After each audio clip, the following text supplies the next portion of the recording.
নজর রাখবো আবহাওয়ার খবরের দিকে। জুন মাসের মাঝামাঝি সময় হয়ে গেলেও আষাঢ়ে বৃষ্টির আঁচ এতদিন পাননি দক্ষিণবঙ্গবাসী। তবে দিন কয়েক আগে থেকে শুরু হয়েছে বৃষ্টির দাপট। উত্তরবঙ্গে একাধিক জেলায় যেমন ছিল বৃষ্টির সতর্কতা, ঠিক তেমনি দক্ষিণবঙ্গ ভাসল আষাঢ়ে বৃষ্টিতে। বৃষ্টির ফলে বিপত্তি শহর কলকাতায় একাধিক জায়গা ইতিমধ্যেই জলমগ্ন। চাঁদনি চকে ভেঙে পড়ল গাছও। ফলে বড় বিপদ এড়াতে ঘটনাস্থলে পৌঁছে গিয়েছেন কলকাতা পুরসভা এবং সিএসসির কর্মীরা। পূর্বাভাস মতো রবিবার সকালে আকাশ কালো করে ঝড় বৃষ্টি হয় কলকাতা সহ আশেপাশের অঞ্চলে। রবিবার সকালে মাত্র ঘন্টা খানেকের ঝোড়ো হাওয়া ও বৃষ্টির দাপটে জলমগ্ন হয়ে পড়ল কলকাতার বেশ কিছু নিচু এলাকা। বৃষ্টির পাশাপাশি শহরের দু এক জায়গায় গাছ ভেঙে পড়ার ঘটনাও ঘটেছে।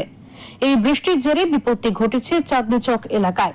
প্রায় ৪৫ মিনিটের চেষ্টায় সরানো হয় সেটি।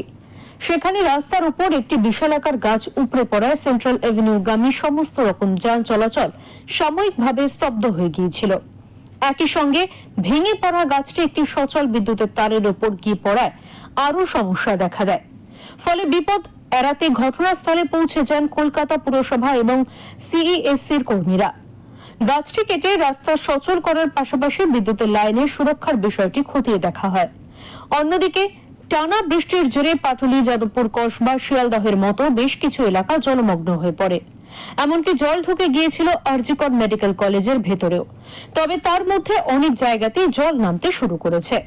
হাওয়া অফিস সূত্রে খবর, পূর্ব বর্ধমান, পশ্চিম মেদিনীপুর, বীরভূম এবং মুর্শিদাবাদে রবিবার বিক্ষিপ্তভাবে ঝড় বৃষ্টির হাওয়া অফিস সূত্রে খবর পূর্ব বর্ধমান, পশ্চিম বর্ধমান, বীরভূম এবং মুর্শিদাবাদে রবিবার বিক্ষিপ্তভাবে বজ্রবিদ্যুৎ সহ বৃষ্টিপাত হতে পারে। সেই সঙ্গে ঘন্টায় 40 থেকে 50 কিলোমিটার বেগে বইতে পারে ঝোড়ো হাওয়া। এই 4 জেলায় জারি করা হয়েছে কমলা সতর্কতা। অন্যদিকে উত্তরবঙ্গে এখনো বজায় রয়েছে দুর্যোগপূর্ণ আবহাওয়া। টানা বৃষ্টিতে পরিস্থিতি ক্রমশ উদ্বেগজনক হয়ে উঠছে। পাশাপাশি জেলায় জেলায় কমলা সতর্কতা জারি করা হয়েছে। এছাড়া দক্ষিণবঙ্গের বাকি সব জেলাতেই আপাতত বৃষ্টি চলবে। কলকাতায় ঝোড়ো হাওয়ার বেগ থাকতে পারে ঘন্টায় 30 থেকে 40 কিলোমিটার। ব্যুরো রিপোর্ট, ওঙ্কার বাংলা।